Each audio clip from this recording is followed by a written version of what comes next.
Hello, first grade friends. Again, happy Dr. Seuss week. So, Dr. Seuss has a very famous character in a lot of his books, and that is Horton the Elephant.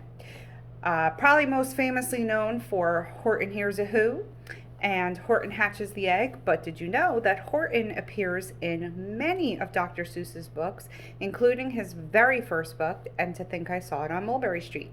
He didn't have a name then, and the character grew as time went on, but we all love Horton, and today we're going to, in honor of Horton, do a science experiment called elephant toothpaste. All right, so again, I'm going to use my trusty assistant, JT and Ronnie Lynn. Okay, and I'm going to show you everything that you're going to need. So here is a list in case you're trying it at home.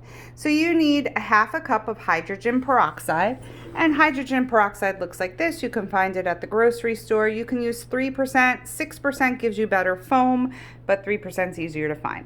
Dry yeast, okay, supermarket, warm water, not hot, just warm, liquid soap, and some food coloring, and some containers. Now I'm going to use 3 different sizes, a small, a medium, and a large. So I'm going to actually play with the amounts that we use to accommodate the different size containers.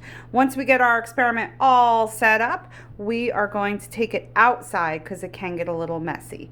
All right, so first step, okay, is going to be putting the hydrogen peroxide into the containers. So for the small container, I used a half a cup. So now for my medium container, I'm going to have my lovely assistants. I'll start with Ronnie. We're going to use a full cup of the hydrogen peroxide. So she's going to measure it out, squeeze it if you want it to go a little faster. Squeeze it. Okay. And we're going to measure this up to 1 cup, so we have quite a ways to go. Keep going. All right, we're at about half a cup. Almost there. All righty. Now we're going to have that poured into our medium-sized cup or container. All right, and then since this one's ginormous, I'm going to have JT fill that one up to 2 cups.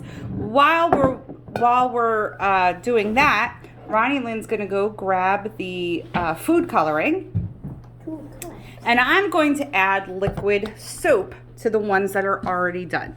Now, the liquid soap, it just says a couple of squirts, okay? So for my little one, I'm going to just do like that much, okay? For my medium-sized one, I'm going to do a little bit more than I did for that one. That's about right.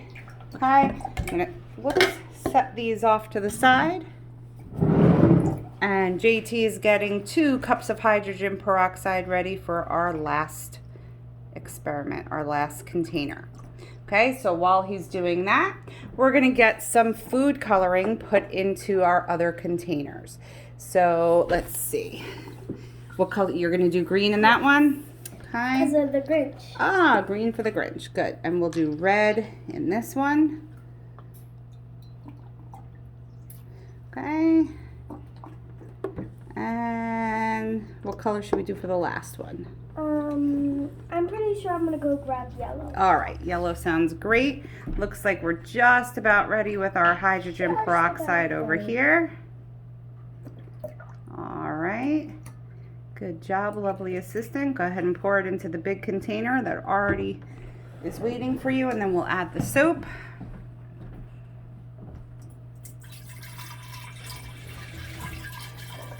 All right, and while I'm adding soap, JT can add the blue coloring to the last one, or whatever color you choose.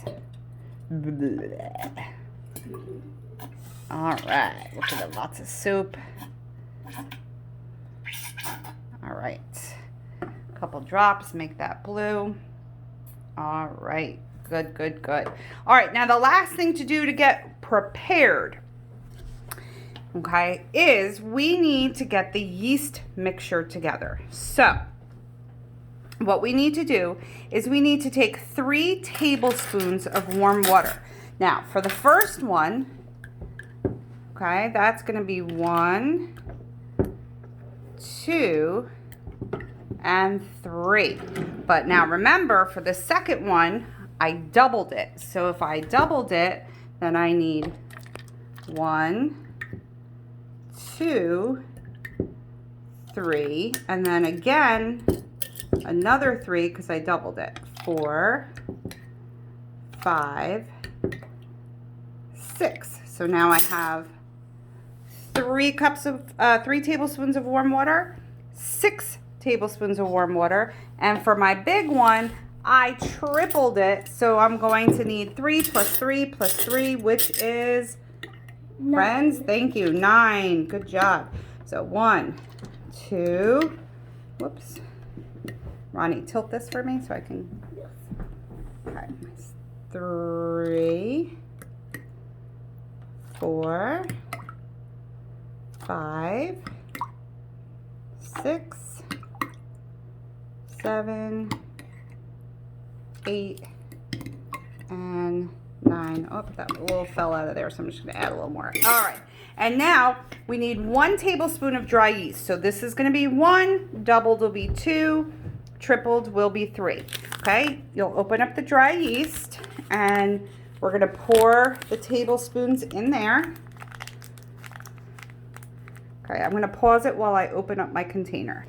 All right, friends, so while we were on pause, I added yeast to our cups. So what you're going to want to do is really stir them. Okay, so you get a spoon or a fork or something, and you're going to want to really stir your cups in so that they're not clumpy. Okay, once you have all of your things ready to go, we're going to take this outside and show you what to do. Be right back.